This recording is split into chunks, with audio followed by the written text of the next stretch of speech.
I spent 3 years wondering why my stomach hurt every single day until I realized it wasn't the food I was eating. It was the anxiety I was carrying. Sometimes the body speaks before the mind does, and recurring headaches, stomach aches, tight muscles, or feeling tired all the time can point to emotional strain. What I discovered changed everything I thought I knew about the mind-body connection. Cortisol isn't just a stress hormone. It's your body's overprotective security system that influences metabolism, immune activity, cardiovascular tone, and the stress response.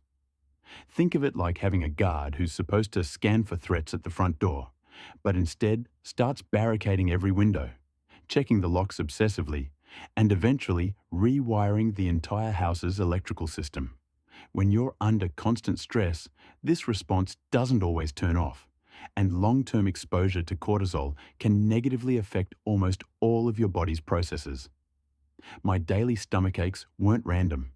They were my security system working overtime, causing muscle weakness, affecting blood sugar, and creating physical symptoms that I kept trying to solve with antacids instead of addressing the anxiety that was triggering the whole cascade.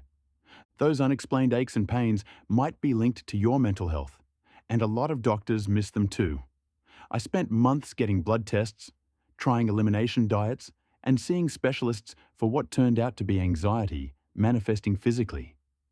Depression can come with headaches, fatigue, and digestive problems, and anxiety can create an upset stomach. But when you're in the thick of it, you're not connecting the dots. You're treating the headache with ibuprofen, the digestive issues with probiotics, and the chronic fatigue by drinking more coffee, never realizing they're all branches of the same tree. When digestion or immune regulation is impaired, inflammation can place chronic strain on the system. I was addressing every symptom except the root cause. Have you ever tried treating stomach pain with antacids when the real problem was anxiety creating that feedback loop where anxiety amplifies gut symptoms and worsening gut symptoms increase anxiety?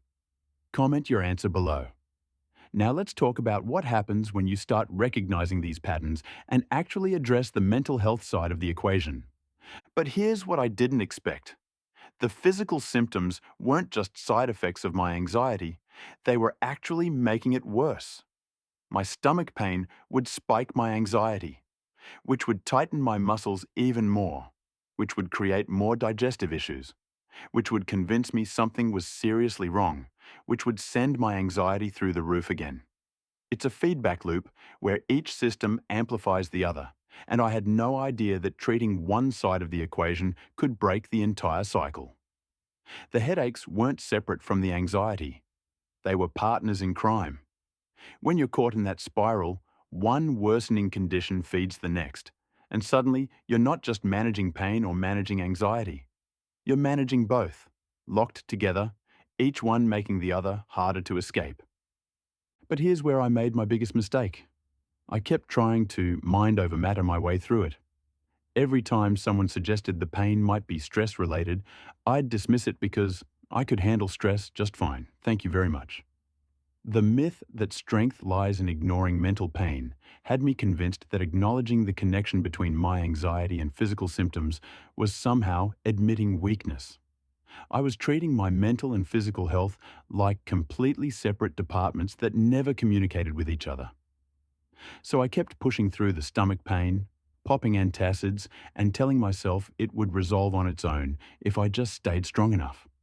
Meanwhile, my body was practically screaming that the anxiety wasn't going anywhere, and neither would the physical symptoms until I stopped treating them as unrelated problems that required separate solutions. So here's where I learned that interrupting the spiral isn't just about willpower.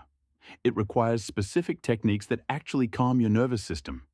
Controlled breathing activates your parasympathetic nervous system, which counteracts this stress response. The 4-7-8 technique became my go-to. Breathe in for 4 counts, hold for 7, exhale for 8. It sounds too simple to work, but when your body is locked in fight or flight mode, this pattern literally signals your nervous system to stand down. I also started doing 10 minutes of movement every morning. Not intense exercise, just gentle stretching or walking. Because when your muscles are chronically tight from anxiety, moving them helps break the physical tension that feeds back into mental stress. Sleep hygiene was another game changer. Anxiety loves to spiral at 2 a.m. when your defenses are down, so I created a wind-down routine that included putting my phone away an hour before bed. And here's what I wish someone had told me earlier. If you're dealing with persistent physical symptoms that might be connected to your mental health, talking to a professional isn't admitting defeat. It's recognizing that your mind and body are a team, and sometimes you need help getting them back in sync. Subscribe for more mind-body insights and check out this sleep video next. It's a game changer.